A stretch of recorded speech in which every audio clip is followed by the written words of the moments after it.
Captain Lisa Morgan floated through the zero-gravity corridor of the exploration vessel Pioneer, her magnetic boots clicking softly against the metal floor. She had turned off the artificial gravity in this section because she liked to think better when floating. The past 3 months had given her plenty to think about. The strange energy readings had first appeared on their sensors during a routine patrol near the Vega system. At first, Jake Harrison, her science officer, had thought it was a sensor malfunction.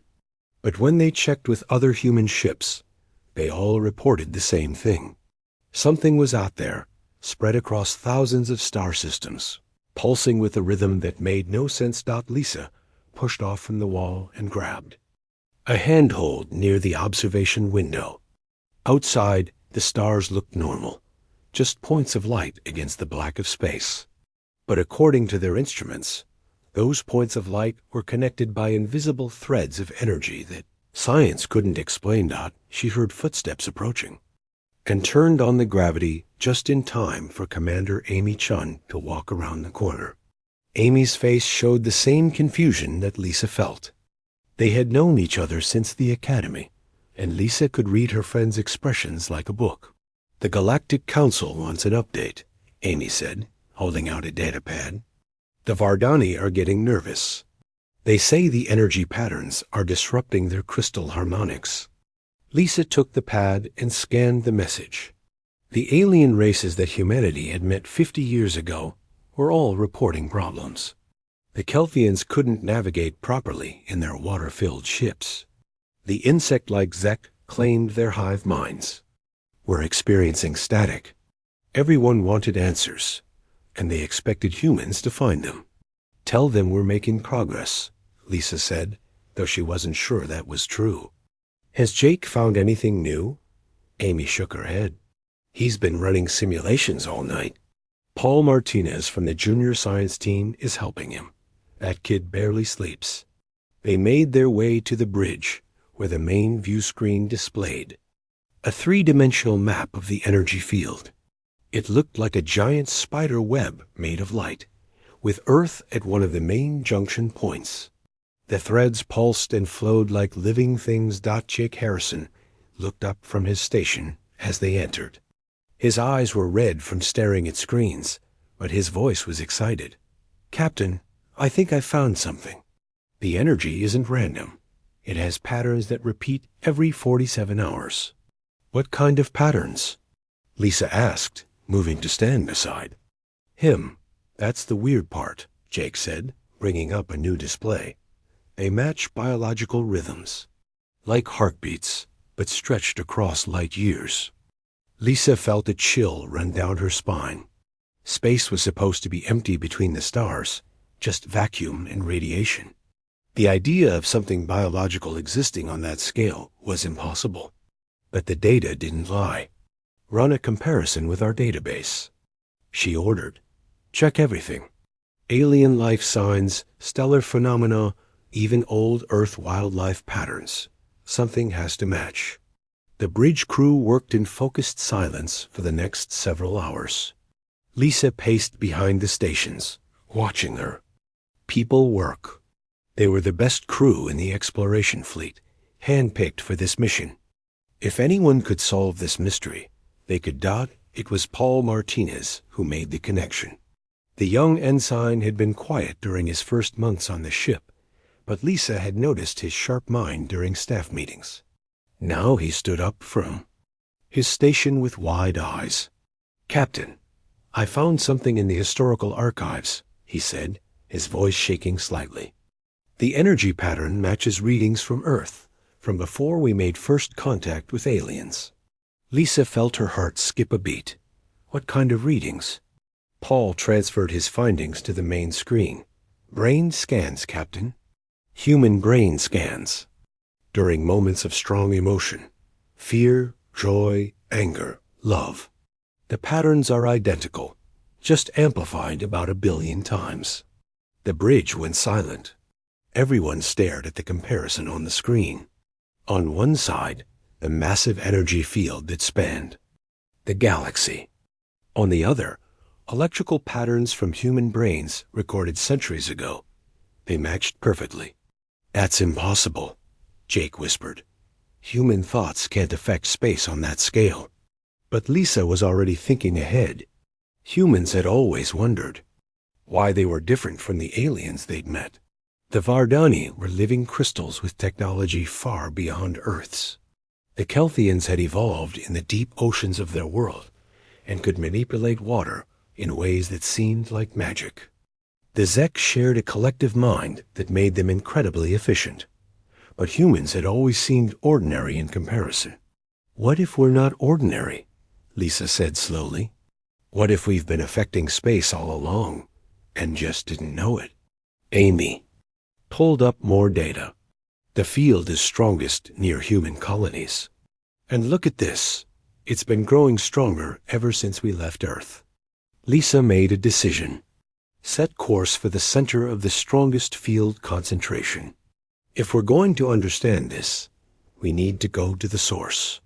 The crew jumped into action, plotting a course that would take them deeper into unexplored space than any human ship had gone before. As the Pioneer's engines hummed to life, Lisa couldn't shake the feeling that they were about to discover something that would change everything. She thought about all the times in human history when people had reported strange feelings, knowing. When loved ones were in danger, mass premonitions before disasters, the way crowds could share emotions without speaking. Scientists had always dismissed these as coincidence or imagination. But what if they were real? What if humans had always been connected in ways they couldn't see? The Pioneer jumped to faster-than-light speed, racing toward answers that might redefine humanity's place in the universe. Lisa stood at the front of the bridge, watching the stars streak by. Whatever they found out there, she knew one thing. For certain, the galaxy would never be the same. As they traveled deeper into space, the energy readings grew stronger. Jake reported that the field was reacting to their presence, pulsing in time with the life signs of the crew. It was as if space itself recognized them, welcomed them home to a place they'd never been. Lisa Morgan had led her crew on many missions. But this felt different. This wasn't just exploration. This was discovery of something fundamental about human nature. And as the Pioneer raced toward the unknown, she couldn't help but wonder if humanity's greatest mystery had been hiding in plain sight all along. The Pioneer dropped out of faster-than-light travel at the edge of an unnamed star system. Lisa Morgan felt her stomach settle as the ship returned to normal space. Through the view screen, she could see a yellow star much like Earth's sun, but that wasn't what caught her attention. The space around them shimmered with visible energy, like heat waves rising from hot pavement on a summer day. "Jake, what are we looking at?" Lisa asked, gripping the armrests of her captain's chair. Jake Harrison's fingers flew across his console. "The energy field is so concentrated here that it's affecting visible light. Captain, this shouldn't be possible with any known physics." Dr. Susan Walker had joined them on the bridge. The ship's chief xenobiologist usually stayed in her lab, but this discovery had drawn everyone to the command center. Her gray hair was pulled back in a messy bun, and her eyes sparkled with scientific curiosity. "Maybe we need to stop thinking about known physics," Susan said. "If human consciousness is really creating this field, then we're dealing with something entirely new." Lisa nodded and turned to her crew. "All right, people. Let's approach this systematically. Derek, I want you to go through every historical record we have. Look for anything that might explain this." Lieutenant Commander Derek Johnson, the ship's historian, was already pulling up files on his tablet. Derek had a gift for finding connections that others missed. His dark skin reflected the blue glow of his screens as he worked. "I'll start with pre-contact records," Derek said. "There might be clues in old Earth stories that we dismissed as mythology." Over the next several days, the Pioneer held position, while the crew conducted experiments. They discovered that the field responded to human emotions and thoughts. When crew members focused on the same idea, the energy readings spiked. When they were asleep, the field calmed to a gentle pulse that matched their collective heartbeats. Susan ran tests on volunteers, monitoring their brain activity while they tried to influence the field. The results were amazing. Every human on the ship was connected to the energy in some way, though most couldn't consciously control it. "It's like we're all drops of water in an ocean," Susan explained during a staff meeting. "Individual, but part of something larger. Our thoughts and feelings create ripples that spread across space." Paul Martinez raised his hand. "But why didn't we notice this before? Humans have been in space for over a century." "Because we weren't looking for it," Susan replied. "We were focused on technology, on building better ships and weapons. We never thought to look at ourselves as the source of something this profound." Derek Johnson cleared his throat. "I might have found something relevant." He projected several old documents onto the meeting room screen. These are accounts from Earth's history. The Battle of Marathon in ancient Greece, where the Athenians knew they had won before any messenger arrived. The day before the Titanic sank, when hundreds of people canceled their tickets because of bad feelings. The hours before major earthquakes, when animals and sensitive people felt something wrong. Lisa studied the documents. "You're saying humans have always been able to sense things through this field?" "Not just sense," Derek continued. "There are records of mass movements where people acted in perfect coordination without planning. Revolutions that sparked simultaneously in different cities. Scientific discoveries made by multiple people at the same time. What if human consciousness has always been connected, and we just called it coincidence?" The implications were staggering. Lisa ordered more experiments, and what they found changed everything. The field wasn't just passive. It was protective. When they reviewed the logs of dangerous situations the Pioneer had faced, they found that the field had spiked just before each crisis, as if warning them. "Look at this," Amy Chun said, showing data from their encounter with an asteroid field. 6 months earlier, the field strength increased by 300% right before we detected the asteroids. Our navigation computer adjusted course automatically. But what if it wasn't the computer? What if we unconsciously used the field to guide the ship to safety? Jake added more evidence. "I've been analyzing historical data from other human ships. There's a pattern. Ships with all human crews have 40% fewer accidents than vowed to see it. Ships with mixed species crews. We always attributed it to luck or human intuition. But what if it's the field protecting us?" Lisa felt a chill run down her spine. How many times had humanity survived by what they called luck? How many disasters had been avoided because someone had a bad feeling? How many victories came from perfect timing that seemed impossible? Susan's research revealed even more. The field didn't just connect humans to each other. It connected them to their technology, their ships, even the colonies they built. Human settlements thrived in places where other species struggled, not because of superior adaptation, but because the field itself made the environments more hospitable. "We're not just explorers," Susan said during one late-night discussion with Lisa. "We're terraformers on a quantum level. Our presence changes space itself to support human life." The crew of the Pioneer continued their investigations, each discovery building on the last. They found that strong emotions amplified the field. Love, fear, hope, and determination all created powerful waves that could influence reality on a massive scale. Groups of humans thinking together could create effects that single minds couldn't achieve. They also discovered limitations. The field required living humans to maintain it. Areas of space where humans had died in large numbers showed scars in the field, dark spots where the energy was weaker. It explained why some regions of space felt wrong to human explorers, why some planets that should have been perfect for colonization were abandoned. As word of their discoveries spread through encrypted channels back to Earth. Lisa knew they were racing against time. The other species in the Galactic Council would want answers. Some might see humanity's hidden ability as a threat. Others might try to exploit it. We need to understand this fully before we report to the Council, Lisa told her senior staff. If we're right about this, it changes everything about humanity's future in the galaxy. The yellow star in the unnamed system continued to shine. Its light filtered through the visible manifestation of human consciousness. And on the Pioneer, a crew of explorers worked to understand a truth that had been hidden since the dawn of their species. They weren't just travelers among the stars. They were shapers of reality itself, connected by invisible threads of thought and feeling that spanned the cosmos. Lisa stood at her ready room window, watching the energy field shimmer and dance.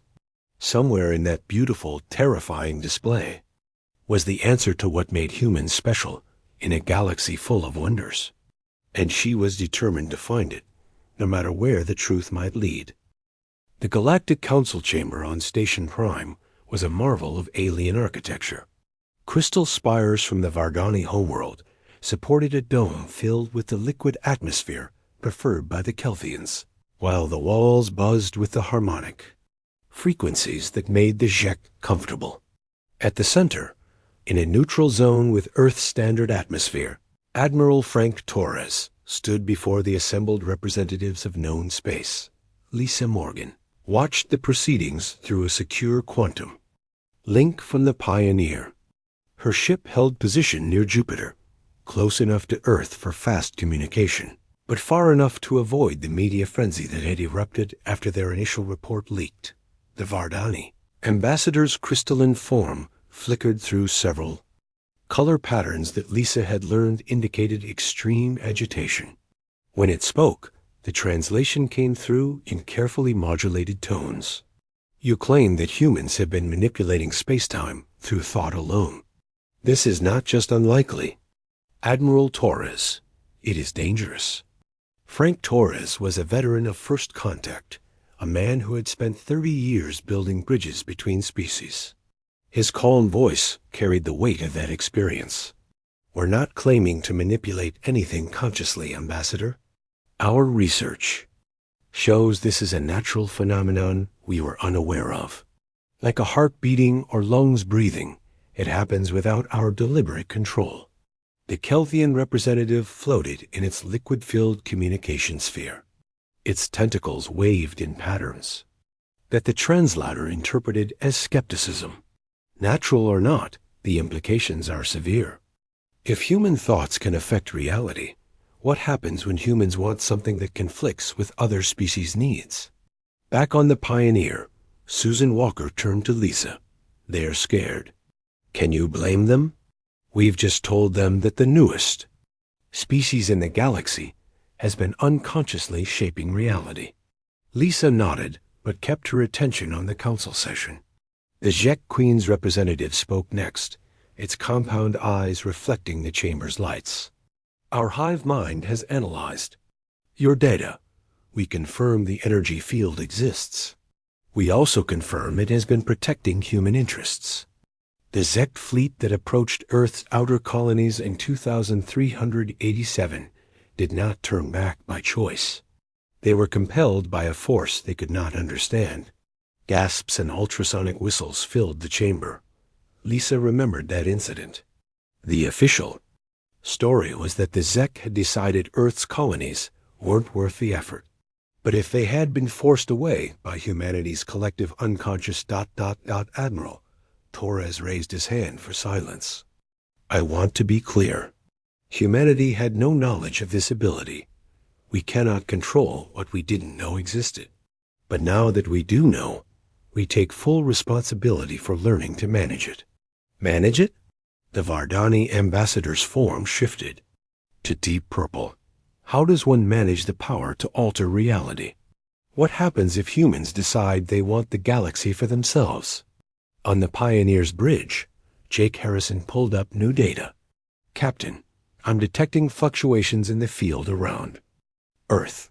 The population is reacting to the council session. Lisa could see it on the monitors. 8 billion human minds, feeling fear and anger at being questioned, were unconsciously pushing against the fabric of space. If enough humans felt threatened, what would the field do to protect them? Amy Chun coordinated with Earth's emergency response teams. We're implementing the calming protocols Dr. Walker developed, broadcasting messages to reduce anxiety, encouraging meditation and positive thinking. It was working, slowly. The field fluctuations decreased as humans on Earth, and throughout the colonies focused on peace and cooperation. But Lisa knew this was just a temporary solution. Back in the council chamber, a new voice spoke up. It was the ambassador from the Altarians, a species that had remained neutral in most galactic affairs. Perhaps we are approaching this wrong. The humans have discovered something remarkable. Instead of fearing it, we should seek to understand it. What if all consciousness affects reality, and humans are simply the first to detect it? Admiral Torres seized on this. That's exactly what we propose. Joint research, shared knowledge. We'll hold nothing back. If other species have similar abilities, we'll help discover them. A ZEC representative buzzed thoughtfully. Our hive mind has capabilities we have not fully explored. Perhaps consciousness itself is the next frontier for all our species. But the Vardani were not convinced. Easy words from those who can now bend space to their will. What safeguards can you offer? What happens when humans and aliens disagree?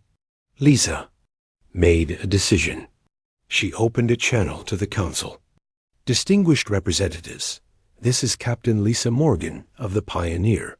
We discovered this phenomenon, and we've been studying it intensively. May I address the council? After some debate, they agreed. Lisa's image appeared on the chambers screens. She took a breath and spoke from her heart. 3 months ago, I was just an explorer looking for new wonders in space. Now I know that the greatest wonder was inside us all along. Yes, it's frightening. Yes, it could be dangerous. But it's also beautiful. The field shows that every human who ever lived contributed to our survival. Every mother who worried for her children, every soldier who fought for freedom, every scientist who dreamed of the stars, they all added to the force that protected and guided us. She paused, seeing she had their attention. But here's what the field also shows. It's weakest where humans have fought each other. It's strongest where we've cooperated. The field doesn't want conquest. It wants connection. It brought us to the stars, not to dominate, but to find others like you. To not be alone in the universe. The chamber was silent. Even the Vardani's crystalline form had stilled. Lisa continued. We propose creating the Consciousness Institute. All species working together to understand this phenomenon. Human teachers will share everything we learn about detecting and influencing the field. In return, we hope to learn how other species' minds interact with reality. Because I don't believe humans are unique. I think we're just the first to notice something that's been there all along. The Kelthian ambassador's tentacles moved in what looked like consideration. You would teach us to use this power? We'll teach you to find your own version of it, Lisa said. Every species we've met has abilities humans don't. The Vardani harmonize with crystal frequencies we can't even perceive. The Kelthians navigate by currents in space we didn't know existed. The Zek share thoughts across light years through their hive connection. What if these are all different faces of the same phenomenon? The debate continued for hours. Some species demanded restrictions on human expansion until the field was understood. Others wanted to begin joint research immediately. The Vardani insisted on monitoring stations to watch for field fluctuations that might threaten other species. Admiral Torres negotiated with patience and skill. He agreed to limitations on human colony ships near sensitive alien worlds. He promised full transparency in all field research. He even accepted Vardani observers on human vessels to monitor the phenomenon. But he also won crucial agreements. The Consciousness Institute would be established on a neutral station. All species would contribute researchers. And most importantly, humanity would not be punished for an ability they hadn't known they possessed. As the session ended, Lisa felt exhausted but hopeful. The galaxy hadn't turned against humanity. Fear was giving way to curiosity. And somewhere in that curiosity was the future. A future where all conscious beings might learn to shape reality together. On the Pioneer, Susan Walker was already planning research protocols. Derek Johnson compiled historical records from all species to look for similar phenomena. Jake Harrison designed detection equipment that could identify consciousness fields of any type. And Paul Martinez, the young ensign who had first identified the connection to human brains, worked on something even more ambitious. He was developing a training program to help humans consciously control their connection to the field. Because if they were going to live in a galaxy where thought could shape reality, they needed to learn to think very carefully indeed. 6 months had passed since the Galactic Council meeting, and the human colonies were experiencing the growing pains of awareness. On New Austin, a farming world 3 jumps from Earth, Governor Carl Davis faced a crisis unlike any in colonial history. The entire wheat harvest ripened overnight, his agricultural chief reported, her voice shaking. Every field all at once. The colonists were worried about the drought, and somehow their collective anxiety made the crops mature instantly. Carl ran his hand through his thinning hair. Similar reports were coming in from across human space. On the mining station orbiting Proxima Centauri, Chief Ellen Rodriguez documented workers moving in perfect synchronization without any communication. They were extracting ore at 3 times the normal rate, but the workers couldn't explain how. They knew where to dig. Back on Earth, the newly established Consciousness Institute was overwhelmed with incidents. Dr. Susan Walker, who had been appointed as its first director, coordinated response teams across human space. The Pioneer served as a mobile laboratory, traveling to crisis points to help stabilize field fluctuations. Lisa Morgan stood in the Institute's main conference room, addressing a mixed gathering of human and alien researchers. The problem isn't the field itself, she explained. It's that billions of humans are suddenly aware of it. They're like children who just discovered they can affect things by thinking about them. Without training, without control, their emotions are causing chaos. A Vardani scientist, its crystalline form resonating at a frequency that indicated concern, presented data on its homeworld. The fluctuations from human space are creating interference patterns in our crystal networks. If this continues, it could disrupt our entire communication system. Jake Harrison had been working on a solution.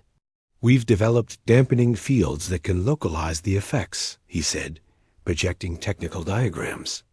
If we install these around major population centers, we can contain the fluctuations while people learn control. But not everyone wanted control. On the colony world of Liberty, a group calling themselves the Awakened had emerged. They believed the consciousness field was humanity's destiny, a power that should be embraced fully, not restricted. Their leader, a former military officer named Roy Grant, broadcast messages across human space. Why should we limit ourselves? Roy's image asked from screens on a dozen worlds. The field protected us, guided us, made us strong. Now they want us to suppress it, to make aliens comfortable? This is our gift. We should use it. The Awakened began conducting experiments, groups of them focusing their thoughts to achieve increasingly dramatic effects. They made rain fall on desert worlds, accelerated the growth of forests, and even claimed they could sense threats before they appeared. But their uncontrolled use of the field was causing ripples that affected neighboring systems. Lisa took the Pioneer to Liberty to meet with Roy directly.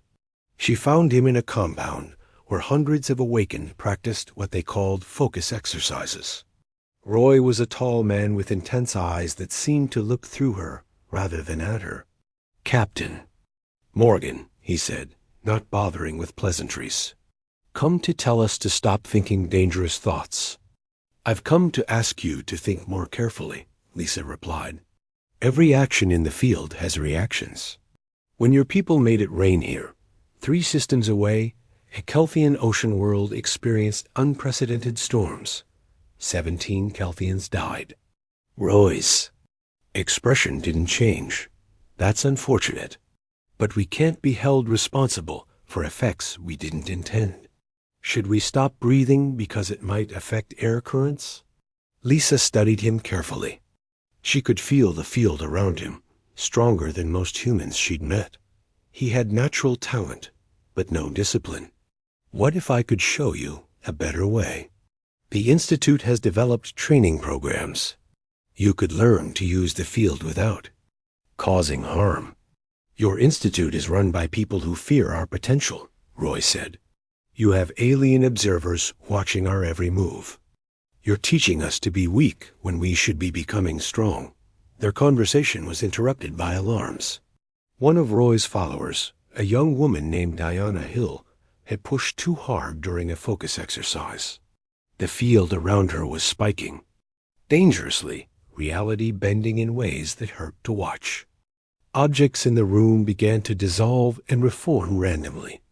Lisa reacted on instinct, reaching out with her own connection to the field. Susan Walker had trained her well over the past months. She couldn't stop Diana's outbreak, but she could contain. She visualized a bubble around the distortion, using her will to keep it from spreading. "Help me," she called to Roy. "If you're as strong as you think, help me contain this before it kills her." For a moment, Roy hesitated. Then his pride gave way to concern for his follower. He joined his will to Lisa's, and together they slowly compressed the field distortion until Diana collapsed. Unconscious but a live dot, as medical teams rushed in, Roy looked at Lisa with new respect. "How did you do that? That kind of control, ... "Takes training," Lisa finished. "Training the Institute can provide. We're not trying to limit humanity, Roy. We're trying to help us survive our own evolution." The incident on Liberty became a turning point. Video of Lisa and Roy working together to save Diana spread across human space. It showed both the dangers of uncontrolled field use and the potential of proper training. Many of the awakened began to reconsider their position. Meanwhile, the alien species were making their own discoveries. The Zek hive mind had always been connected through quantum entanglement, but now they began to detect their own version of the consciousness field. The Kelthians found that their navigation abilities were tied to a similar phenomenon. Even the crystalline Vardani discovered that their harmonic resonances affected local space in ways they hadn't realized. Amy Chun coordinated the research from the Pioneer. "Every species has some connection to consciousness fields," she reported. "Humans are just the most obvious because we're individuals who unconsciously act as a collective. The Zek are a collective that can act as individuals. The Kelthians flow like their oceans. The Vardani resonate like their crystals. We're all touching the same force in different ways." This revelation changed the dynamic in the Galactic Council. Instead of fearing human abilities, the other species began to explore their own. Joint research teams made breakthrough after breakthrough. They discovered that when different species worked together, their consciousness fields could harmonize, creating effects none could achieve alone. On Earth, the first class of field operators graduated from the Institute. They were teachers, counselors, and stabilizers who would travel to human colonies to help others learn control. Among them was Paul Martinez, the ensign who had first identified the field's connection to human consciousness. "Remember," Paul told his fellow graduates, "we're not superheroes. We're more like lighthouse keepers, helping others navigate safely through the storm of awareness." But even as progress was made, new challenges emerged. Some humans couldn't connect to the field. at all, creating a new kind of inequality. Others connected too strongly, requiring constant supervision to prevent dangerous outbursts. And in the depths of space, in systems where humans had suffered great losses, the dark spots in the field grew larger, creating zones where human ships struggled to navigate. Lisa Morgan continued to lead from the Pioneer, traveling where she was needed most. She had become something of a legend, the explorer who discovered humanity's hidden nature and helped them learn to live with it. But she knew the real work was just beginning. As she stood on the bridge, watching the field pulse and flow around them, she thought about how far they'd come and how far they still had to go. Humanity had awakened to its true potential, but with that awakening came responsibility. They were no longer just another species among the stars. They were shapers of reality, whether they wanted to be or not, and in a galaxy full of other conscious beings, they would have to learn to shape that reality wisely, or risk destroying everything they had worked to build. 2 years had passed since humanity discovered its connection to the consciousness field. Earth's skyline had changed, not in its buildings, but in the shimmering aurora that danced above cities where trained field operators helped maintain stability. The Pioneer, now permanently docked at the Consciousness Institute station, had become a symbol of humanity's transformation. Lisa Morgan walked through the Institute's training halls, watching new students from a dozen species learning together. A young human woman named Emma Foster was partnered with a Kelthian, their consciousness fields intertwining as they practiced collaborative exercises. Emma had shown remarkable natural control from the beginning, able to sense disturbances across entire star systems.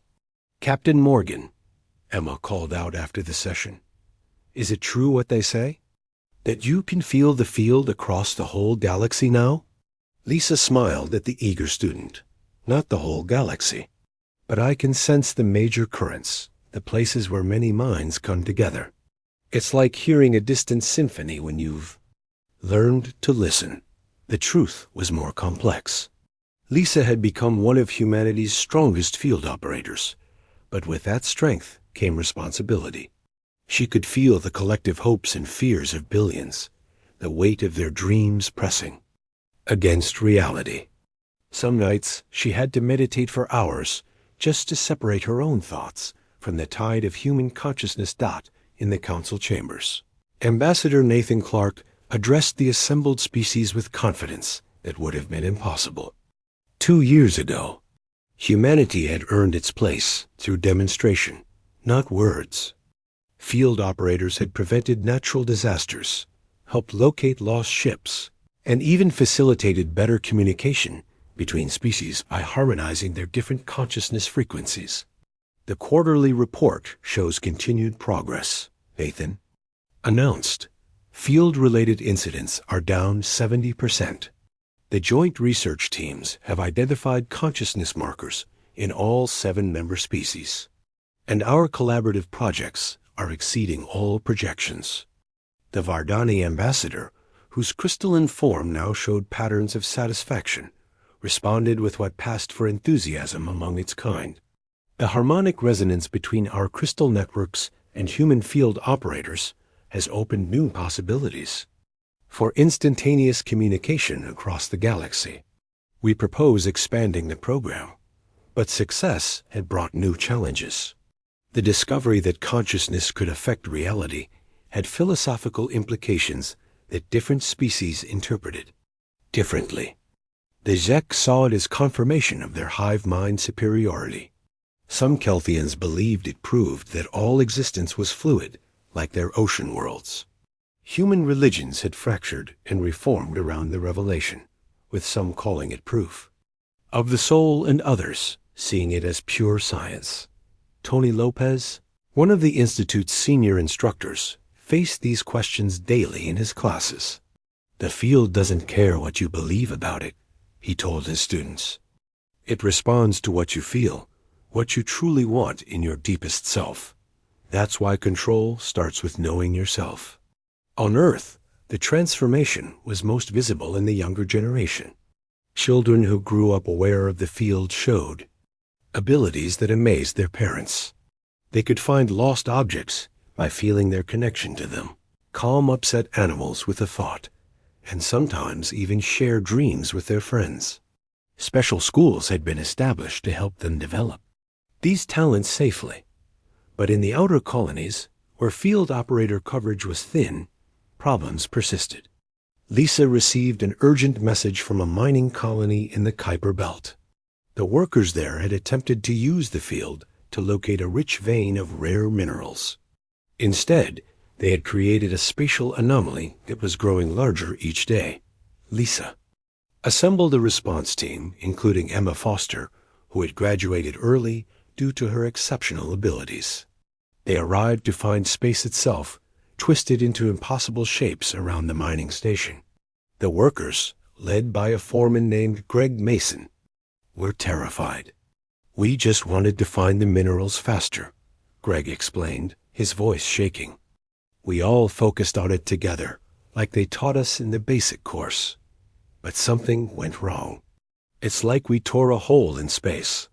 Emma reached out with her senses, her face paling. "Captain, this isn't just a field distortion. They've created a weakness between dimensions. I can feel something on the other side, trying to push through." This was beyond anything they had faced before. Lisa called for backup, bringing in field operators from 3 species.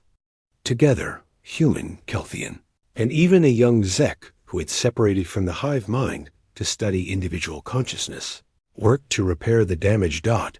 It took 18 hours of sustained effort. They had to weave their different consciousness types together, human emotion, Kelthian flow, and Zek precision, to literally stitch space back together.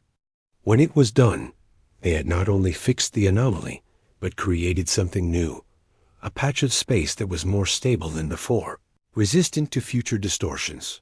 The incident led to new safety protocols and a deeper understanding of the fields dangers, but it also showed the power of interspecies cooperation. The technique they had developed, called consciousness weaving, became a new field of study. As the 3rd anniversary of the discovery approached, humanity faced a choice. The Galactic Council was preparing to vote on the Consciousness Accords, a set of laws that would govern the use of consciousness fields throughout known space. Some human factions, led by the remnants of the awakened movement, argued against any restrictions. Others, including Lisa and the Institute leadership, believed that guidelines were necessary for the safety of all species. The debate came to a head at a gathering on Luna, Earth's moon, where representatives from all human colonies met to decide their position. Roy Grant, the former awakened leader who had become a cautious supporter of training, spoke first. "We've learned much in 3 years," Roy said, his intense eyes surveying the crowd. "I once believed our power should be unlimited. I've seen the cost of that belief. But I also worry that too many rules will cage the human spirit. We must find balance." Ellen Rodriguez, who had become an expert in industrial applications of the field, presented data from the mining colonies. With proper training and safety protocols, we've increased efficiency by 400% without a single major incident in the past year. Regulation works when it's smart regulation. The debate continued for days. Some colonists from the frontier worlds felt that Earth was trying to control them. Others, especially those who had witnessed field accidents, demanded strict oversight. Lisa listened to all sides, feeling the emotional currents through the field itself. Finally, she stood to address the assembly. 3 years ago, I was just an explorer. The discovery changed my life, all our lives. But what strikes me most is not our power, it's our connection. The field exists because every human who ever lived contributed to it. Our ancestors, without knowing it, built this gift through their hopes, fears, and dreams. She paused, letting her words sink in. The question isn't whether we should limit our gift. It's how we honor those who gave it to us. They survived through cooperation, through caring for each other. The field is strongest when we work together, weakest when we fight. That's the lesson written in the very fabric of space. Her speech shifted the debate. The Assembly voted to support the Consciousness Accords, but with provisions ensuring that the rules would evolve as understanding grew. No species would have veto power over another's development, but all would commit to preventing harm to others. The signing ceremony took place on Station Prime, with representatives from all known species present. As Nathan Clark signed for humanity, the consciousness fields of 7 different species resonated in harmony. For a moment, everyone present felt it, the underlying unity that connected all conscious beings. In her quarters that night, Lisa received a message from Paul Martinez, who is now leading a mission to explore the galaxy's consciousness dead zones. Captain, we found something incredible. The dead zones aren't empty. They're scars that can be healed. When operators from multiple species work together, we can restore the field. We're literally healing space itself. The implications were staggering. If consciousness could repair the damage caused by war and tragedy, then the galaxy's future was brighter than anyone had imagined. Already, joint teams were planning expeditions to the most damaged regions of space. Emma Foster, now a full field operator, was assigned to the first of these missions. Before she left, she visited Lisa one last time. "I'm scared," she admitted. "The dead zones feel wrong, like grief frozen in space. What if we can't fix them?" Lisa placed a hand on the young woman's shoulder. "Fear is natural, but remember, you won't be alone. Human consciousness is collective. When you reach out to heal those scars, you'll have the strength of every human who ever hoped for a better future. And now, the strength of our alien friends, too." As the months passed, the healing missions reported remarkable success. Dead zones that had been impassable became normal space again. Sometimes, in the moment of healing, the operators reported visions, glimpses of the tragedies that had created the scars, wars, disasters, extinctions. But also hope, as the consciousness field reasserted itself, proving that creation was stronger than destruction. The galaxy was changing. Trade routes could now pass through previously 4B,